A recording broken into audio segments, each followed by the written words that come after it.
Assalamualaikum warahmatullahi wabarakatuh. Saya Raya Rahmawati Ruhyat dengan NIM 2111420025, Prodi Sastra Indonesia Konsentrasi Linguistik. Saya akan memaparkan materi mengenai pengertian objek dan tujuan linguistik historis komparatif. Yang pertama, pengertian linguistik historis komparatif. Menurut Krida Laksana, tahun 2008 halaman 145, linguistik historis komparatif adalah bidang linguistik yang menyelidiki perkembangan bahasa dari satu masa ke masa yang lain, serta menyelidiki perbandingan satu bahasa dengan bahasa yang lain.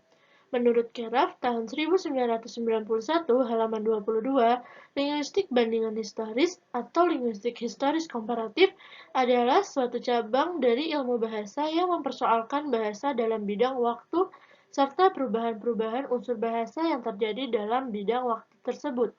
Menurut Sudarno, pada tahun 1994 halaman 46, linguistik historis komparatif adalah cabang linguistik yang melakukan analisa mengenai kesamaan bentuk makna sebagai akibat perkembangan sejarah satu bahasa proto yang sama.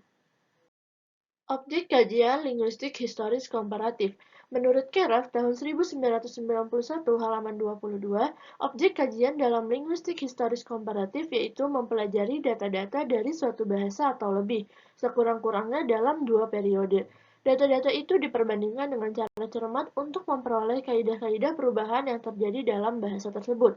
Menurut Jeffer, tahun 1979, objek kajian linguistik historis komparatif ini menyangkut analisis bentuk dan keteraturan perubahan bahasa, merekonstruksi bahasa masa lalu yaitu bahasa purba atau proto yang hidup pada ribuan tahun sebelumnya. Dan menurut Musyanur pada tahun 2019 halaman 12-13, objek kajian linguistik historis yaitu mempelajari perkembangan bahasa dengan membandingkan bahasa yang memiliki rumpun yang sama.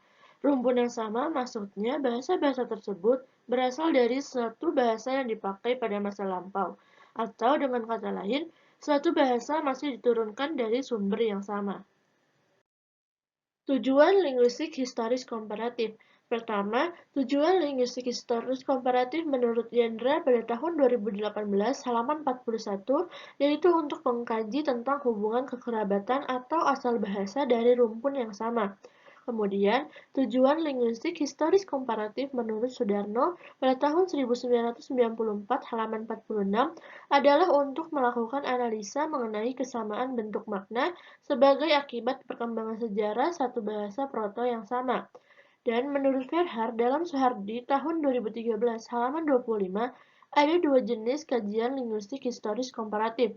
Dengan itu, ada dua tujuan linguistik historis komparatif, yaitu kajian linguistik sinkronis mempelajari bahasa berdasarkan gejala-gejala bahasa yang bersifat sezaman yang diujarkan oleh pembicara, juga mempelajari bahasa-bahasa pada masa tertentu mempunyai struktur-struktur atau unsur-unsur bahasa yang disebut dengan unsur fonologi, morfologi, sintaksis, dan lain-lain.